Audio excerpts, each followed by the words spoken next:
Some insight tonight. We are joined now by accountant and business analyst Dan Geltrude. Hi, Dan. How are you? And welcome to the show.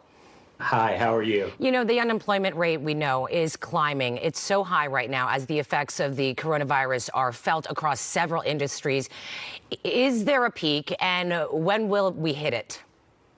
I don't think that we're hitting that peak just yet.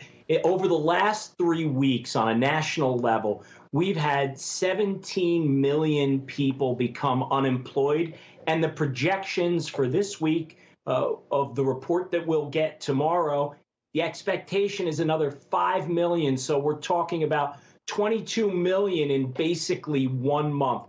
That's a staggering number. I think that number is going to continue to rise. I would not be surprised if we see national unemployment hit a number like 25%.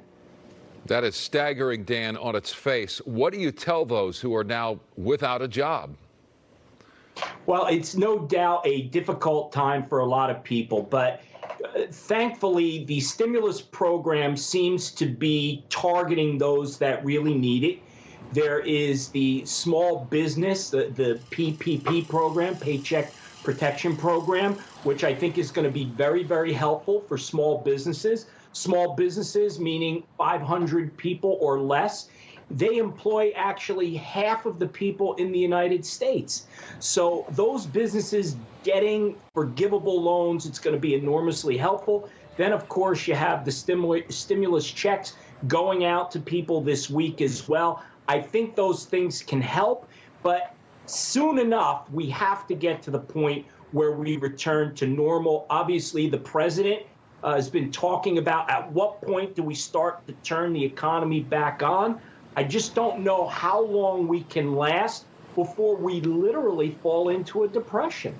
Well, there are fears that there's going to be a second wave of COVID-19 cases in the fall. Some even talking about a third wave coming as well. We've seen the impact on the stock market. You know, yesterday it was up. Today it's down. And that seems to be a common theme now. How do you think it's going to affect the stock market with a second wave in the fall? If we have a second wave in the fall, I don't think that that's going to work out too kindly with the stock market. I've been saying for a while, you know, there have been people in Washington who said, look, we're going to have a bounce back in this economy and the stock market as well that's going to look like a V. We're going to hit the bottom and bounce back up. I don't think that's the case. I think that we're going to see a lot of W's along the way, and that's just how it's going to be. If we get into the fall and we've opened up the economy and we have another wave, a second wave, or possibly a third wave, I think that spells enormous trouble for the U.S. economy as well as the stock market. Dan, I think in some sense change will be permanent in some ways. How do businesses need to evolve in a post-virus new world? You're exactly right. We are going to go back to what's going to be a new normal. I don't believe that things are going to be the same post-coronavirus. And what I've been telling businesses, you have to start thinking about what post-coronavirus looks like, because it's going to be different. It's not about survival of the fittest, that the strong will survive.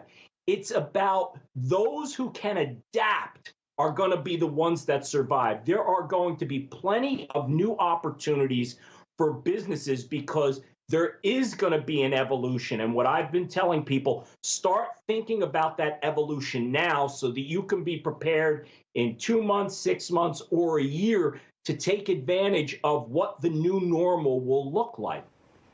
Very interesting stuff. Dan, thank you so much for your time tonight. We appreciate it. Thank you.